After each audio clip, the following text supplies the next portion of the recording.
And that brings us to wrapping up the lessons and talking about some social proof. So have we actually done this? But first of all, again, just to kind of wrap up the lessons, lesson number one is that you're going to get savings in a reference-based pricing environment because we're simply paying egregious providers less money. That's where the savings comes from. Number two, you will have some level of friction. Go in knowing you will have some level of friction. Set your expectations. And those levels of friction are going to be accessing providers and balance billing. And if you don't have the right reference-based pricing partner in place, that access issue will quickly become the number one issue you have in a reference-based pricing plan because of the frequency of how often it is going to happen. Lesson number three, you can't avoid these balance bills, right? You got to educate your employees on what is a balance bill so they can make sure they're identifying it to really keep them protected at the end of the day. Number four, these plans require active plan management. I would love to tell you these are set it and forget it, but they're not. You as the employer will have to be more actively involved. Your broker or consultant will have to be actively more involved, as well as all of the parties within the health insurance plan. Active plan management will make these plans more successful. And then finally, direct primary care resolves the friction points significantly in a reference-based pricing environment, and then also addresses two other issues like quality and overutilization that reference-based pricing simply does not address.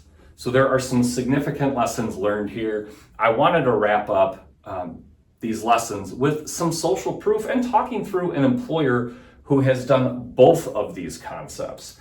And what you're going to see here is a manufacturing employer in Illinois. They have about 90 employees enrolled on their health insurance plan. They're in 13 states. Now, in 2021, 2022, when we got their renewal, they were with United Healthcare. They were facing a 35% increase from United Healthcare, and they were not budging off of that number at all.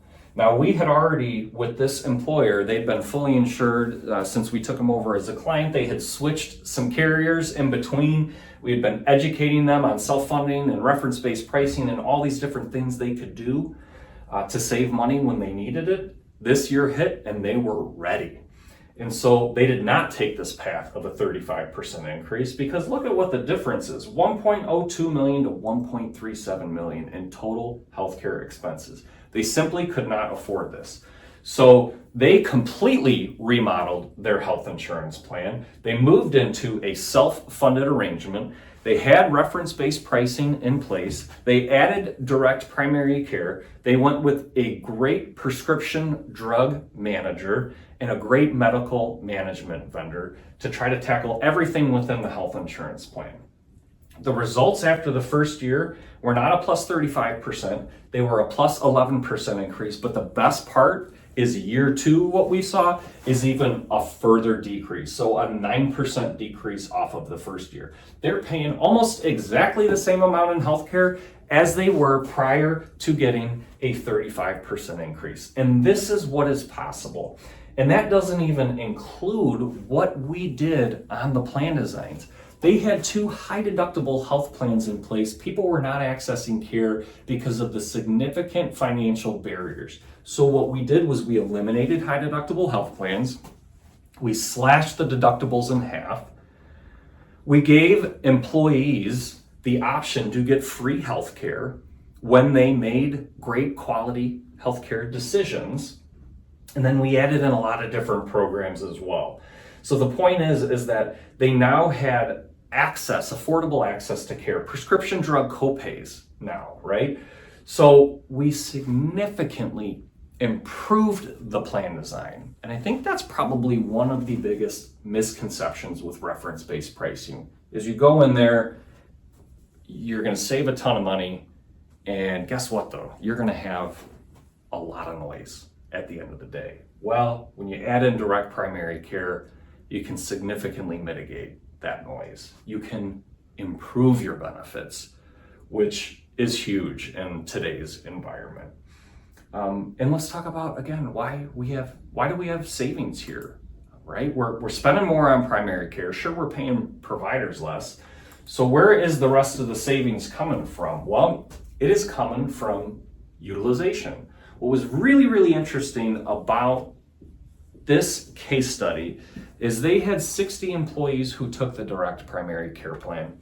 They had 30 that did not.